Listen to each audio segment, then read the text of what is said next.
It's time to dive back into Forza Motorsport 4, of course my personal favourite game of the whole series yet again, with another one of not only one of my favourite cars in the game, but actually a legitimate bucket list car for me in real life as well. I really want to, at the very least, drive one of these and review one at some point. I would love to own one at some point, but of course it remains to be seen after actually driving it.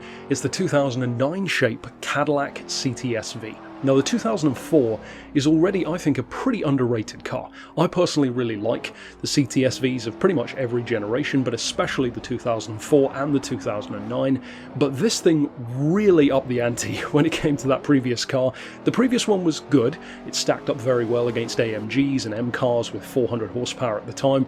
This thing was legitimately so quick in 2009 that even by today's standards, it's still a properly fast super saloon, especially given its weight. The CTSV is no featherweight. This is a 1.9 ton car. It's not that much lighter than something like a Maserati Quattroporte or the higher end of the Mercedes SL tree, so close enough to 2 tons is quite a bit of weight to be lugging around in an otherwise not particularly large vehicle, but a lot of that weight of course comes from the engine.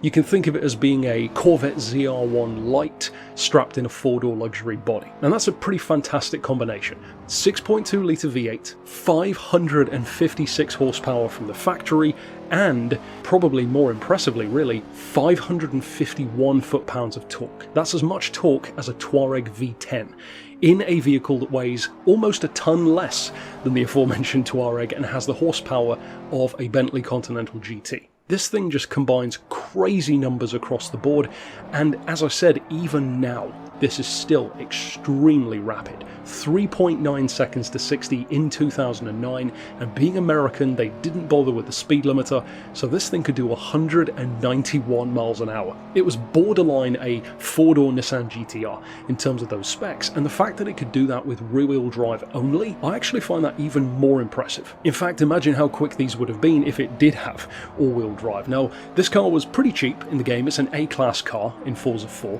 and as far as I can recall, I think this is the last time that we saw it in the Forza series. I could easily see this car coming back, but for the moment I think they're focusing more on the newer shape, stuff like the black wings and even the 640 horsepower CTSV as well, but this was only 58,000 credits, so it was pretty cheap in the game, and you get so much bang for buck that you barely even need to touch the engine. Even if you only drop the weight, upgrade the tyres and put better brakes, you've immediately got a car that can take on almost anything in the road car category, certainly up to and including supercars, all but the most extreme of cars like your Gumpets and stuff like that.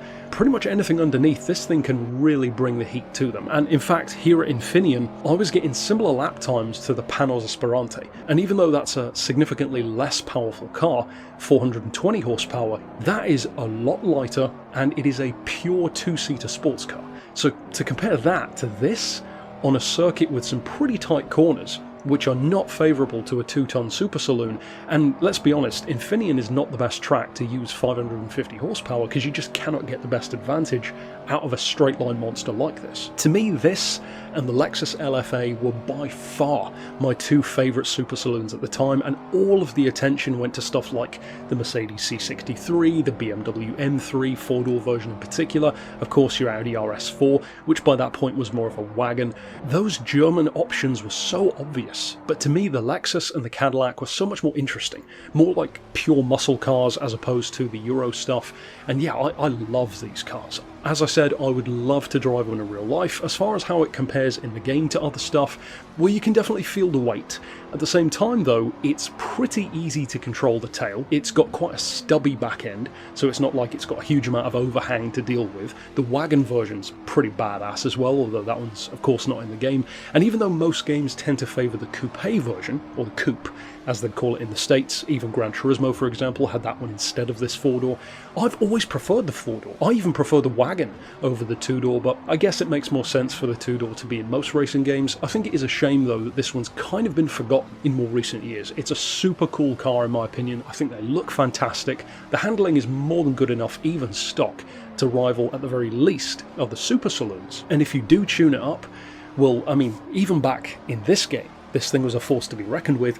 now, with the kind of engine swaps and the kind of drivetrain swaps that Forza games allow, this thing would be pretty much as much of a ballistic missile as any other car in the game, which incidentally is kind of a downside when all cars end up feeling pretty much the same because they have the same engine swaps, but you know what I mean. It has huge potential, and in a game where you have less tuning, like Forza 4 compared to now, this car stands out even more because it is so good. So of course, I'd love to hear your thoughts if you did play Forza 4, if you liked this car, or maybe didn't like it, or just perhaps didn't use it that much.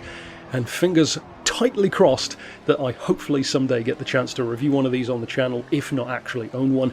So until next time, I'll see you with more Forza content, and for now, as always, thanks for watching.